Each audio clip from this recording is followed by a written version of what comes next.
સુરતના પાંડેસરામાં નિસંતાન પાડોશીએ 6 વર્ષના બાળકનું અપહરણ કર્યું. યુપી ભાગે તે પહેલા જ પોલીસના હાથે ઝડપાયો. પાણીપુરીના બહાને માસૂમ બાળકને ઉપાડી ગયો. સુરતના પાંડેસરા વિસ્તારમાં 6 વર્ષના માસૂમનું અપહરણ કરાયાની ઘટનાએ ચકચાર મચાવી છે.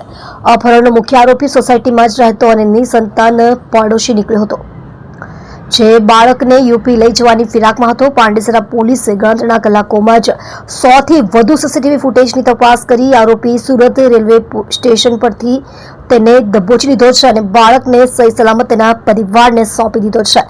પાણીપુરી ખવડાવવાના બહાને અપહરણ પાંડેસરાની ઉજેરિયા સાજન નિષાદ ગઈકાલે રાત્રે પોલીસ સ્ટેશનમાં આવીને ફરિયાદ કરી હતી કે તેમનો 6 વર્ષનો દીકરો અરુણ ગુમ છે.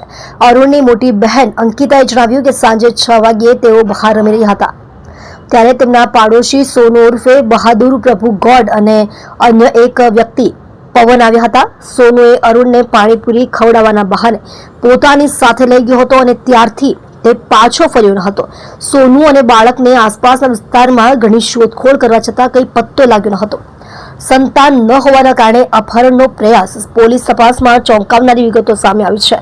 આરોપી સોનુ ગોડના લગ્ન થઈ ગયા છે, પરંતુ તેને કોઈ સંતાન નથી, જ્યારે તેની પત્ની ઉત્તર પ્રદેશના મહારાજગંજ ખાતે રહે છે. પોલીસે શંકા વ્યક્ત કરી છે કે સંતાન ન હોવાના કારણે જ આરોપીએ બાળકનું અપહરણ કર્યું હતું અને તેને યુપી લઈ જઈને ઉછેરવાનો તેનો ઈરાદો હતો.